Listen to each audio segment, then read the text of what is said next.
বান্ধৱীসকল, আজি মই নতুন ৰেচিপি এটা বনাম। মিঠৈ লাডু। মিঠৈ মানে আপোনাৰ চাউলৰ গুড়ি আৰু আপোনাৰ অকণমান ভাজি ল'ব লাগিব। কেঁচাও নহয়, আপোনাৰ অকণমান ভাজি ল'লে ভাল হ'ব খাবলৈ। আৰু তাৰ লগতে চেনি অকণমান লাগিব আৰু নাৰিকল গুড়ি অকণমান, গাখীৰ দি অকণমান গৰু গাখীৰ অকণমান লাগিব। এই মিঠৈটো খাবলৈ বৰ ভাল আৰু পটককৈ বনাব পাৰি। খাই চাবচোন আপোনালোকে বনাই। মই কেনেদৰে বনাওঁ আপোনালোকক দেখুৱাওঁচোন। পিঠাগুড়ি এই কাপটো জোখৰে লৈছোঁ আৰু 2 কাপ পিঠাগুড়ি অকণমান ভাজি ল'ম, 5 মিনিটমান ভাজি ল'ম। মানে কেঁচা হৈ থাকিলে আপোনাৰ সোনকালে বেয়া হোৱাও চান্স থাকে। ভাজি ল'লে এইটো বহুত দিন ভাল হৈ থাকিব। এইটো মই অকণমান ভাজি লৈছোঁ, অকণমান বেছিকৈ জুইটো দিয়া নাই, কম তাপত আপোনাৰ অকণমান এই 5 মিনিট ভাজি ল'ম। এতিয়া এইটো পিঠাগুড়িটো ভাজি ল'লোঁ। এতিয়া নাৰিকল গুড়ি আধা কাপ মই অকণমান গৰম কৰি ল'ম।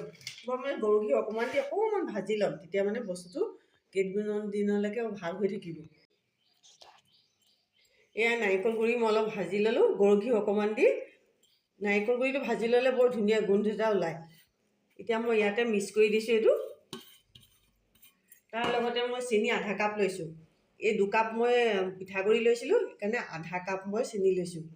আধা কাপ এইটো মিক্সিত মাৰি ল'ব লাগিব, গুড়ি কৰি ল'ব লাগিব, পাউডাৰ কৰি ল'ম। চেনিটো মই পাউডাৰ কৰি ল'লোঁ। এতিয়া এইখিনি গোটেইখিনি ইয়াতে এড কৰি দিম।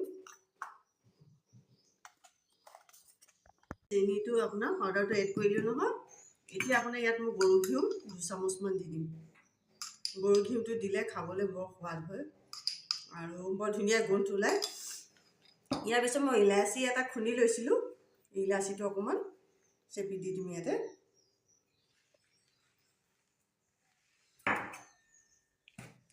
ভালকৈ মিলাই ল'ম। এতিয়া সানি ল'লোঁ। ইয়াত গাখীৰ অকণমান লৈ লৈছোঁ। এতিয়া গাখীৰ অকণমান আপোনাৰ এনেকৈ মিলাই লাডু কৰি পেলাম। গাখীৰ অকণমান দি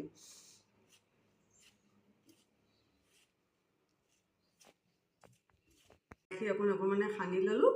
সানি এতিয়া এনেকৈ লাডু বনাই দিলে আপোনাৰ হৈ গ'ল। এই আপোনাৰ মোৰ লাডু হৈ গ'ল। মোৰ লাডুবোৰ চব ডাঙৰ হৈছে। সৰু কৰিলে ভাল হয়, এইটো বহুত যথেষ্ট ডাঙৰ হৈছে। এনেকৈ আপোনালোকে বনাই খাই চাবচোন। চব ইমান কোমল হৈছে। মই এটা ভাঙি দেখুৱাইছোঁ। এইটো চবেই খাব পাৰে। এনেকুৱা লাডু হ'লে বয়সস্থ মানুহ খাব পাৰিব আৰু অপকাৰ নাই। গাখীৰটো দিয়াৰ কাৰণে এইটো উপকাৰহে হ'ল আপোনাৰ। অইন একো নাই। পিঠাগুড়ি আৰু চেনি আছে ইয়াত আৰু নাৰিকল গুড়ি অকণমান ইলাচি দিছোঁ। আপোনালোকে এনেকৈ বনাই খাই চাই মোক কমেণ্টত জনাবচোন। আকৌ নতুন ৰেচিপি এটা সৈতে আহিম। আজিলৈ বাই।